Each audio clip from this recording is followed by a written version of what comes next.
El doctor Bernardo Klicksberg es padre de la gerencia social, gran maestro de la Universidad de Buenos Aires y autoridad internacional en pobreza.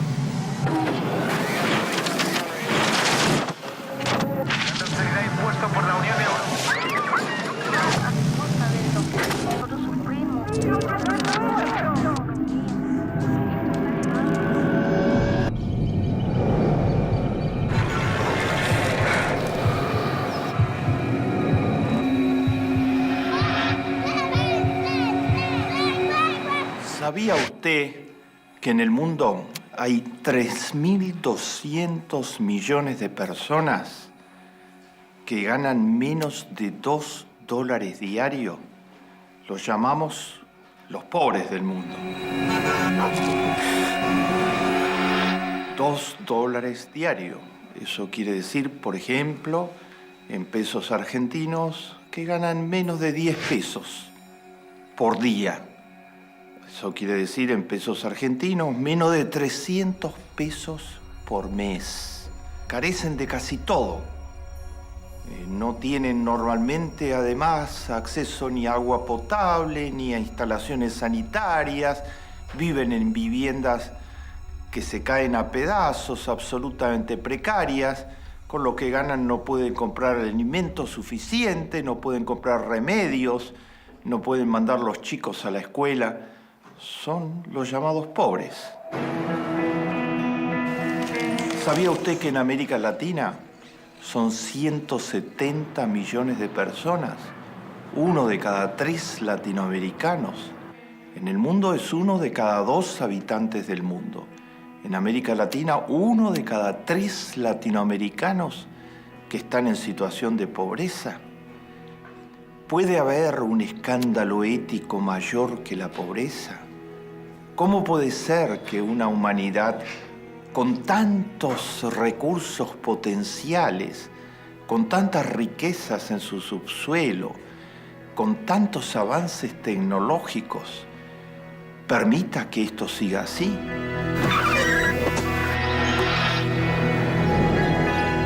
Nos vamos a centrar en una de las razones principales por las que esto sigue así. En los razonamientos, los mitos y las falacias con que muchas personas que podrían ayudar a cambiar la situación se escudan, argumentan, para poco menos que no hacer nada frente a la pobreza. Vamos a poner a foco 4 razonamientos muy usuales, particularmente en las clases medias y en las clases altas, muy usuales en el mundo y muy usuales en América Latina, sobre la situación de los pobres. 4 razonamientos que son falsos, pero que cumplen muy bien su función de liberar de responsabilidades y de culpas a amplios sectores de la sociedad que podrían ayudar a que esta situación intolerable éticamente cambie.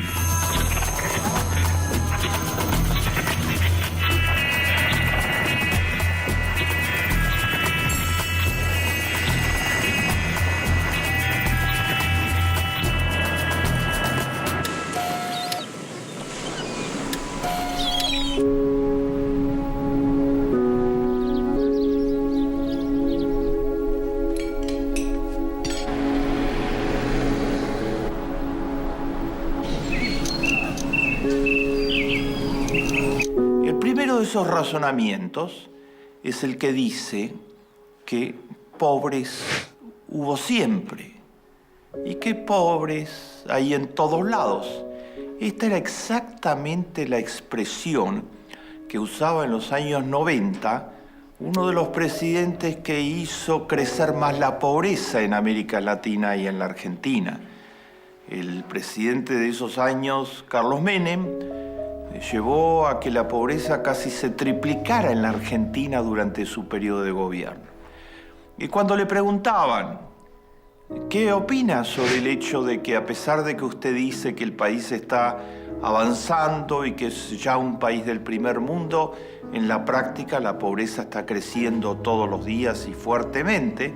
Él usó esa expresión: pobres hubo siempre y pobres hay en todos lados.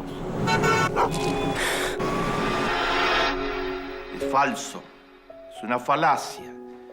No es verdad que pobres hay en todos lados.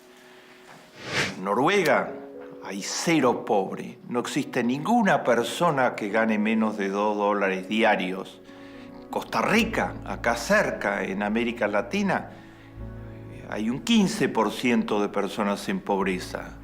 Después de Menem, a fines del 2002, después de las políticas que aplicó, en la Argentina había un 58% de personas en pobreza. Así que pobres hay en todos lados, no.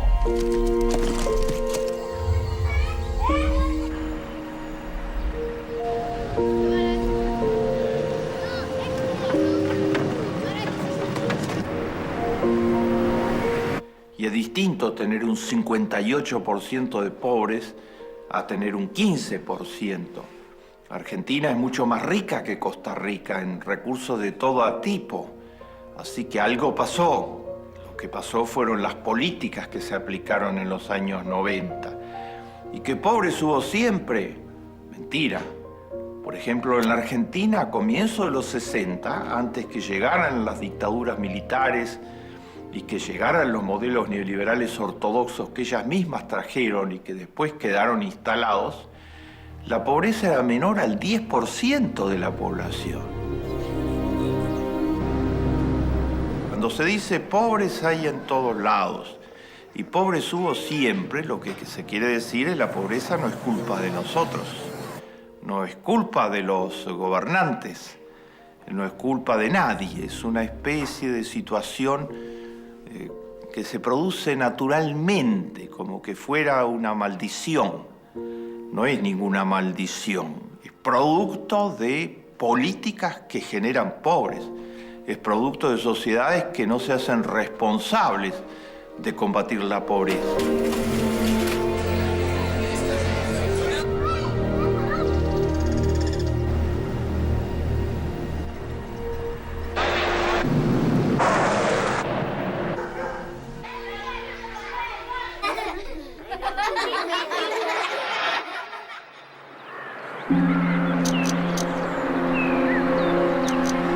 Segunda falacia, segunda racionalización, que los pobres no quieren trabajar, que los pobres son indolentes, que los pobres no tienen ambiciones, que los pobres se conforman con una copa de vino o con varias copas de vino y tienen tendencias alcohólicas, que a los pobres les gusta practicar la pereza y no tener responsabilidades. O sea, esto es echarle la culpa de la pobreza a los pobres. Decir que ellos son los responsables de su pobreza. ¿Puede haber una aberración más grande? Cuando hay 170 millones de pobres en América Latina, ¿a alguien le puede pasar por la cabeza de que la pobreza es culpa de esos 170 millones de personas? ¿No es evidente que hay políticas que generan pobreza? ¿No es evidente que no es responsabilidad personal, sino que es una situación colectiva de falta de oportunidades por esas políticas? Nadie quiere ser pobre, nadie quiere no trabajar, nadie quiere estar en la vagancia. Todos los seres humanos nacen con una condición natural de necesitar trabajar para sobrevivir, pero necesitar trabajar como modo de desarrollar su personalidad. Eso es un mito.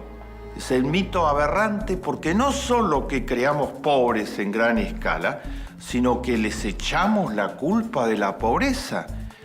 Pero es un mito que en el fondo tiene una perversidad mayor. Cuando se dice los pobres son los responsables de su pobreza, se está diciendo nosotros no tenemos nada que ver. Se está lavando las manos.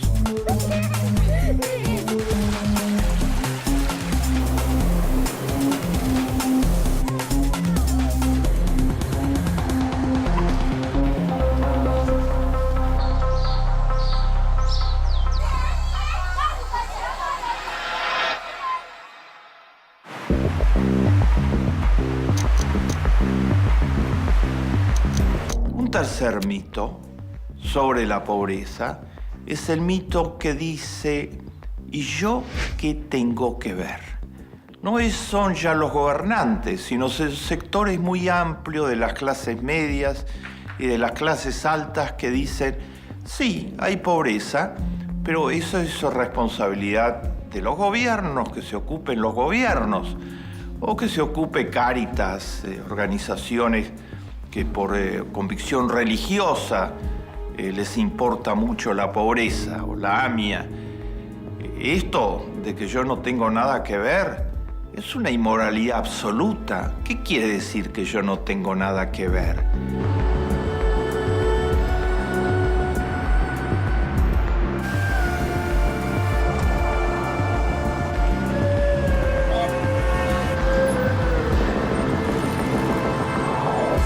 Todas las religiones, absolutamente todas, dicen que los seres humanos debemos cuidarnos los unos a los otros. Esto tiene palabras en todos los idiomas. En el idioma de la religión católica se llama caridad. Los santos evangelios, el Nuevo Testamento, Jesús de Nazaret dicen que los seres humanos tienen que practicar la caridad. Caridad quiere decir cuidar. Viene de ahí la palabra caridad. En el idioma de las ONGs que hacen trabajo social avanzado, se habla hoy de solidaridad. Y en muchas religiones la palabra es solidaridad. Solidaridad quiere decir solidificarse con el otro, ponerse en el lugar del otro. Porque la pobreza para la Biblia, para Moisés, para los profetas, para Jesús de Nazaret, es una violación fenomenal de los derechos humanos. Es una injusticia atroz. Entonces, reaccionar frente a eso, actuando como ciudadano, pidiendo que los gobiernos pongan en primer lugar a la pobreza y le den prioridad.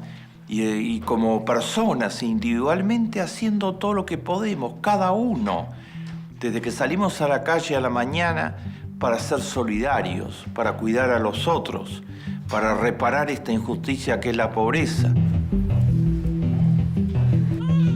Nosotros no podemos decir, ¿y yo qué tengo que ver?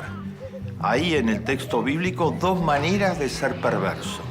Una que es por acción, aquellos que cometen faltas contra los demás, que los roban, que los estafan, que los saltean, que los dejan a un costado para enriquecerse. Y otra es por omisión, dice el texto bíblico. Aquellos que pudiendo ayudar no ayudan. Y estos, los que no ayudan pudiendo ayudar, es una conducta asimismo inmoral. Y yo qué tengo que ver es una manera de negar toda responsabilidad individual en la pobreza.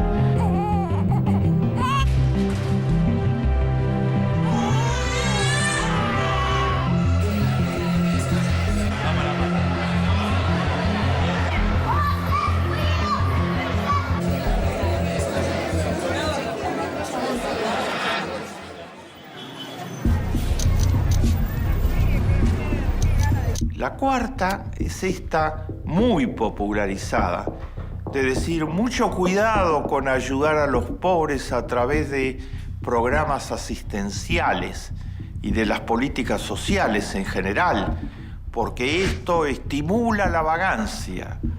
Esto está presente permanentemente en el razonamiento de muchas personas de la clase media que han sido engañadas para pensar de ese modo por algunos medios masivos de comunicación y por las élites. El razonamiento es, las políticas sociales son asistenciales y por lo tanto inducen a que la gente no trabaje. Por ejemplo, en términos muy prácticos, se dice, y ha dicho hace poco un líder político de algún sector político de la Argentina, en la provincia de Santa Fe, que fue candidato a gobernador de esa provincia, dijo: el hecho de que en la Argentina se haya establecido un subsidio a las madres pobres embarazadas, establecido por la presidenta de la Argentina, Cristina Fernández, es un error grave, porque las madres pobres embarazadas al existir un subsidio, ¿qué va a suceder? Que muchas chicas jóvenes van a propósito a quedar embarazadas para poder cobrar el subsidio. Es una monstruosidad. No hay ningún caso de ese tipo. Ninguna joven va a quedar embarazada para cobrar un subsidio muy pequeño. La maternidad es demasiado importante para cualquier mujer como para llegar a una decisión de ese tipo. Es una manera muy barata y grosera de descalificar que se dé ayuda a los pobres. O se dice programas como los programas compensatorios que hay en casi toda América Latina. Son 80 programas que entregan subsidios a las personas pobres, en muchos casos a condición que las personas pobres manden a los chicos al colegio, se vacunen, como el programa Asignación Universal, el mayor programa social de la historia argentina, que está contribuyendo a proteger a 4 millones de niños pobres. Entonces se dice, se les entrega un subsidio y dejan de trabajar para cobrar el subsidio. Porque dicen, ¿para qué vamos a trabajar si tenemos un subsidio? ¿Saben ustedes? Se midió hace poco los resultados del programa de Asignación Universal cuya meta es proteger a 4 millones de niños pobres. El programa empezó hace 2 años. 1 millón de personas que recibían el subsidio ya no lo reciben más, porque entraron a trabajar. Todo lo contrario de lo que dice este razonamiento perverso.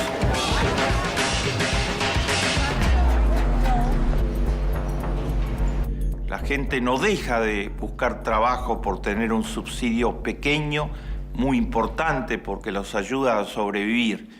Sigue buscando trabajo y gracias a que tienen el subsidio, mejora la situación en su hogar, mejora la posibilidad de que manden los chicos al colegio, tienen más tiempo y posibilidades de autocapacitarse ellos mismos.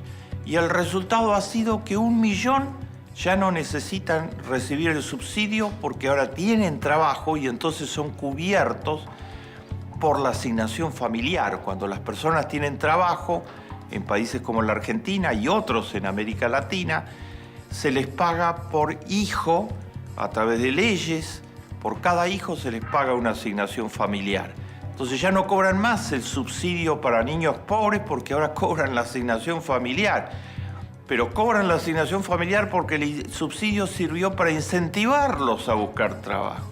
Entonces es una falacia total decir que los pobres no buscan trabajo porque reciben un subsidio.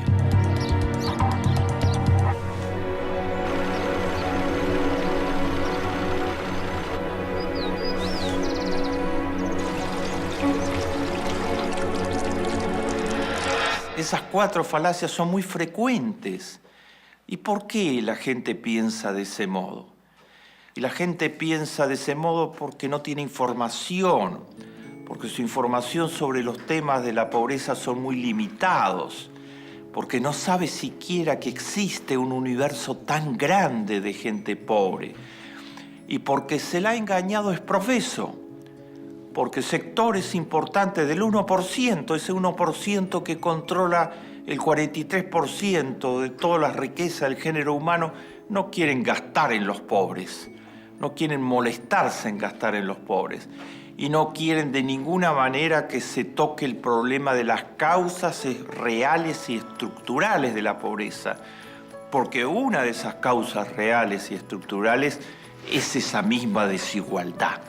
Son las muy grandes desigualdades.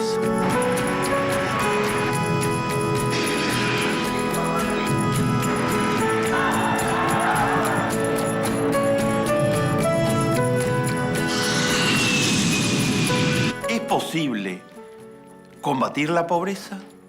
¿Es posible eliminar la pobreza? De acuerdo a las 4 falacias, no. Porque si la pobreza hubo siempre, si hay en todos lados, si los pobres son los culpables de la pobreza, si yo no tengo nada que ver y si no tiene que haber subsidios, entonces no se ve cómo se puede combatir la pobreza.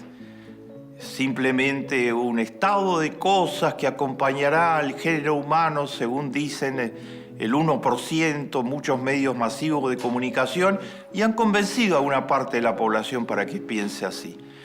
Esta es la última falacia. Sí es posible derrotar a la pobreza. Sí es posible dar la batalla contra la pobreza y ganarla. La ganó Noruega, que no tiene ningún pobre en su territorio.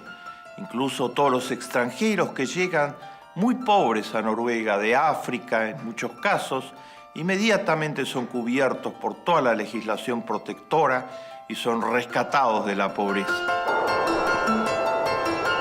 La ganó Costa Rica, que tiene muy pocos pobres, a pesar de ser un país pobre. No tiene ni petróleo, ni carbón, ni ninguna riqueza natural importante, y logró construir una sociedad donde lo más importante, la salud y la educación, disolvió las Fuerzas Armadas en 1948. Es uno de los pocos países del mundo que no gasta nada en armas y vuelca todo eso en salud y en educación. Y salud y educación son la gran receta para combatir a la pobreza. Lo logró Brasil, que es uno de los países que tenía más pobreza de todo el planeta Tierra, pero cuando un obrero que no pudo estudiar en la escuela primaria llegó a la presidencia del Brasil, Lula da Silva, y él sí sabía lo que es de verdad la pobreza, porque formó parte de una familia de 11 hermanitos, de los cuales 5 murieron por pobreza de sus hermanos. El presidente Lula le dio orden terminante a todos sus ministros. Lo más importante para este gobierno es combatir la pobreza. Los ministros sabían que cada vez, esto narrado por uno de sus asesores más importantes, que cada vez que presentaban un proyecto al presidente Lula da Silva, él tenía en su cabeza como categoría central de pensamiento si eso iba a ayudar o no a bajar la pobreza en el Brasil. Y logró sacar 40 millones de brasileros de la pobreza. Su sucesora, Dilma Rousseff, también sabe lo que es la pobreza. De otro modo, cuando era joven, ella es de una familia de clase media, es una prestigiosa profesional, pero cuando era joven salió a la calle del Brasil a combatir la pobreza y la pusieron presa, la dictadura militar, y la torturaron y la tuvieron secuestrada. Ella sabe lo que es la pobreza y luchar contra la pobreza. Entonces continuó los pasos de Lula y dijo: lo central para el gobierno de Dilma va a ser que no quede ningún pobre extremo en el Brasil en los próximos 3 años. Hay 16 millones de personas en pobreza extrema en el Brasil. Ganan menos de $1 diario. Dilma creó Brasil sin miseria, un gigantesco programa que va a permitir que para el año 2014, con ayuda divina, no haya más miseria en el Brasil. Cristina Fernández de Kirchner se propuso que no quede ningún chico pobre en la Argentina durante su periodo de gobierno. Creó Asignación Universal y hoy 3,5 millones de niños pobres de la Argentina están protegidos por Asignación Universal. Y las cifras de pobreza infantil se están reduciendo muy fuertemente. Queda mucho por hacer, pero ese es el camino.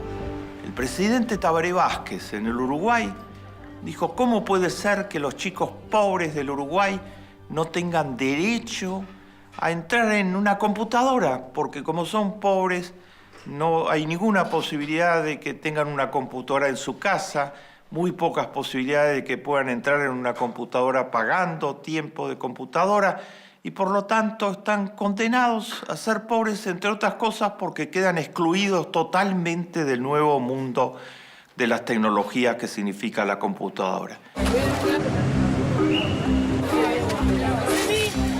Hoy todos los niños del Uruguay, pero primero fueron los pobres, tienen su propia computadora y todas sus escuelas los han introducido en la era digital.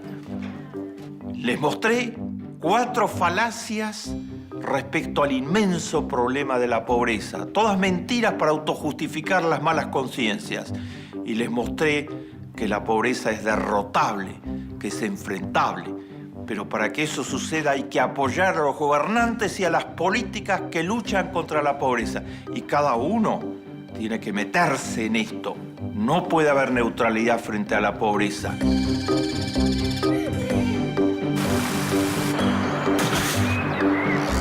Con toda esperanza, más vale encender una vela que maldecir a la oscuridad.